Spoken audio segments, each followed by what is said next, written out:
Hey, so look, it's Nebraska week. It's the second time around for Coach Prime and Shador and yourself and all the guys on the team, Travis and Shiloh. Last year was a drubbing. I mean, it was one of the most fun days I've ever had at Folsom as a player or as an alum. But they're a different team this year. And just talk about, how focused everybody's been since North Dakota State got over. I know that we'll talk about that in a second, but just talk about the focus up there in Boulder getting ready for the Corn. Oh yeah, no, I mean pretty much everyone's ready. We installed the game plan today, and we just ready to go, and just doing what we know we could do. Patch up a lot of the things that the whole world saw, the problems, and just keep going on the things we did good.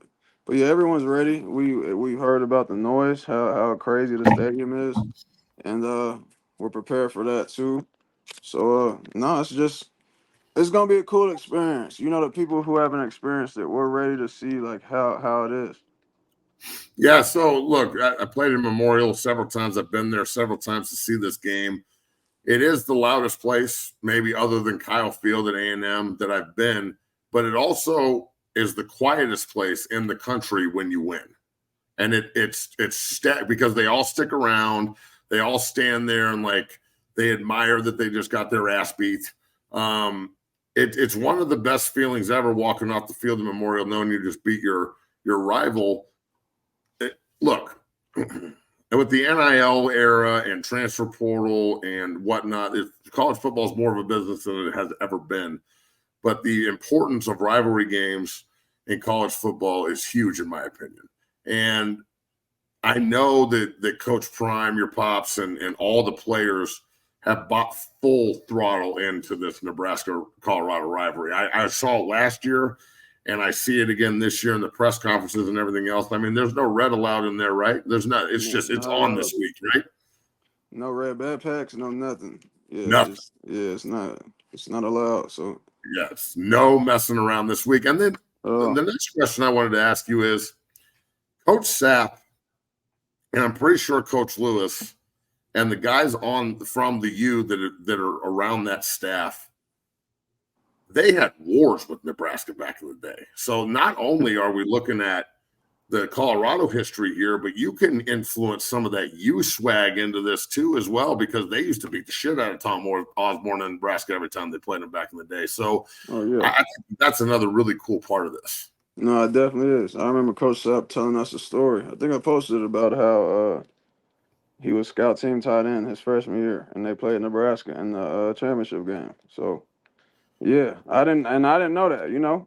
That was before my time, so I didn't know that. The small world of college football. Okay, so look, let's go backwards now before we go forwards. North Dakota State. First of all, let's talk about the positives. Shador is unbelievable. Field general, toughest son of a bitch I've ever seen play the quarterback position. Takes shots, gets up, smiles, does it again. I've never seen anybody in my life like Travis Hunter, and Joe Horn's really, really, really, really fast. When do you think the rest of the offense catches up and matches those three?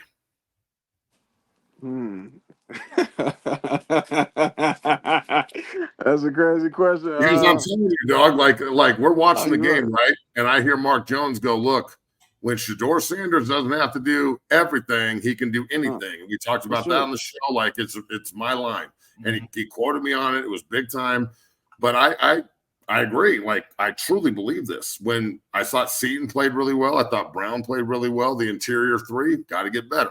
Like, I think that when Colorado and the offensive personnel around Travis, Shador, and Horn play at the level of Travis, Shador, and Horn, holy shit, are they going to be unstoppable? So, I mean, what, in your opinion, as an ex-player, I'm not talking shit. I'm just asking, what do you think it's going to take for everybody to play mentally at the level they need to play at to be at that level? Because that's not just physical, bro. You know this. That's the mental ability to be focused every single play so you can play at that level. I think it's going to happen.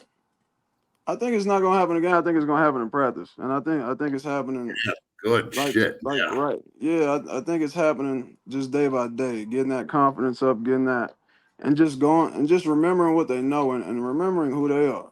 Don't. If you lose rep or whatever, you can't let that beat you up mentally. You gotta just keep on going, and the world watching that 5 point whatever million views, like that has to hype you up. That can't scare you. Shit. Yeah. So people are starting to see, and people are starting to see that this is actually real, and people are starting to see that, okay, damn, I can't have a subpar game because the whole world's gonna be talking about it. It's different from seeing it and then being part of it. And now that they one game has went by, like, okay, oh shit, this is actually for real. Like Yeah. Absolutely for it real. really is all eyes on us. Yeah. And look, that's our new fight song. When last year when that came on, after, like before and after the game, I was like, "Fuck, man, this is the coolest shit I've ever been involved with in my life." So, but I agree with you. Like, expectation is something that very few programs actually have. Like, there's 25, 35, 40 programs that actually have the expectation to win, and everybody else just talks like they do. For sure. And I think CU is one of those 40 programs. It's like, look, we expect to win every week. We've got the personnel to win every week. And it's good to hear you say you think it'll happen in practice, because I know how hard those men work. So back to practice. I mean, I know it's been an all-out war getting ready for Nebraska, and it's going to be full pads and popping and good competition. Do you think that it's a Shador against Raiola type of game, like matching each other? I seem to think that the adjustments made by the defense in the second half last week really gave me a lot of confidence that they can go out and play well. Yeah, no, I definitely don't think it's a QB versus QB battle. We just got to do what we're good at. We did pretty good stopping the run, and we did pretty good with those adjustments in the second half, which is a thing we didn't do at all last year. It was barely any adjustments. Even if adjustments were requested, it really never happened. So it was a beautiful thing actually seeing that happen this go around. It wasn't a pretty showing. It was, we actually didn't really just play great, but it was cool seeing that. Okay, cool. It was definitely adjustments being made. But no, I think I don't want to give away the game plan, but I No, think please don't. no, I think it's gonna be some good stuff, and they do a lot of great things, uh, offense and defensively. But I think we just got to do what we know we can do, and play to our strengths, and just make our weaknesses not even a weakness, make our weaknesses a strength also. And I'm glad you brought that up, playing to strengths. Like, there's a bunch of people in the comments here that are like, run the ball, control the clock. And I'm sitting there like, what? When you've got an advantage like they had on Thursday night, you don't run the ball. You throw the ball all over the yard. They can't cover you. So the ability for this team to chameleon into what they need to do, I think that you have the personnel to do that. I think that they can hammer the ball if they need to. I think you can throw the ball all over the yard if you need to. The ability to just to be a chameleon, like I said, is very important. Do you feel the same way that they have I think that up front, these guys can really lean on you if given the opportunity. Oh, for sure. I definitely think so. I agree with you 100%. And I feel like people just repeat a lot of stuff they hear. Like, hey, run the ball. It's like, bro, if you're torching people every pass you take, why? Why would we run? Yeah, why would we do that just to make you happy? Like, no, like, they're not going to double Travis Hunter. He's getting the rock. Like, I'm sorry, but I don't want the running back to have the ball if I can get Travis in space. Exactly.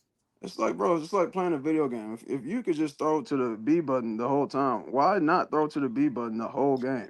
You know what I'm saying? It's like, yeah, we can run the ball. We will run the ball, but it's like, if that's not what's going on right now, if that's not okay, we try running it a few times. If that's not what's really working right, why keep going to it? Why keep calling the same play? Why go no huddle if it's mad and just keep doing this run?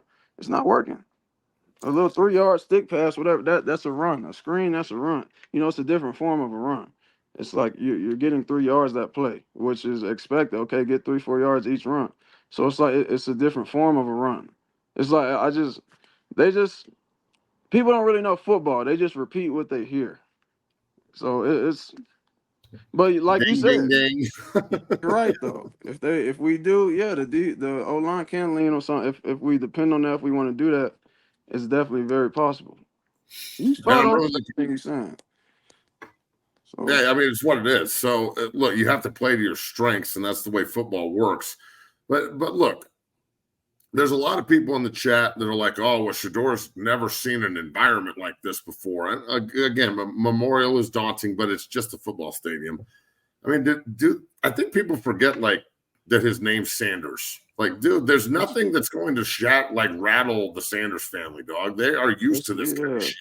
I think some people they forget like some people play up. Like some people prefer away games better than home games because it's like Fuck cool. yes, dude. I get to capture all of their fans. Like they thrive inside of a storm. You know, some people thrive inside of that type of environment. Like that's what I love. I love that type of stuff. So and that's the type of person Shador is. You know, we have a lot of kids on the team like that. And if they're not like that, then they're gonna get like that. You thrive in those type of environments. Like you would prefer to play against 90,000 people that don't like you. Like, cool, I could turn a non-believer into a believer. Like that, Amen. yeah, that's a fun environment. So yeah, I don't. It's not like he hasn't, bro. You get millions of views each week. Whether we got our ass kicked last year or whether we were winning. So it's like it's what's yeah. His name is Sanders, bro. It's if that's pressure to people, then it's been more pressure on him in different situations than just this. So I I don't. mean, yeah, I feel like he applies the pressure. He doesn't feel the pressure. Oh, for sure, yeah. Like So the pressure to be on Nebraska to go stop Shador. Shador's going to go out there and just play. He's got earplugs in and blinders on. He's just right, there to just throw darts and rope you up. and it's just like, damn, I can't wait to score to hold my wrist up against all the, you know what I'm saying? Right, Like, like, what's yeah, up, it's bitch? like, yeah, but No, it's it's going a to be cool awesome. thing. We can't, the team can't wait to experience it because we've heard great things, and shout out to them. That it's y'all have Yeah, created a beautiful environment, a beautiful place, and like great it's play. Nebraska's beautiful, let me tell you. yeah, it's a blessing to play inside of that That stadium. place sucks, dog. Memorial's fun. Hey, so I got a couple more questions for you, and then we'll get you out of here, Buck. We appreciate you coming on the show, bro, as always, and we can't wait to have you on again, Yes, sir. especially getting ready for Sheep Week because I respect the shit out of these people, but I despise the people in Fort Collins. I hate them.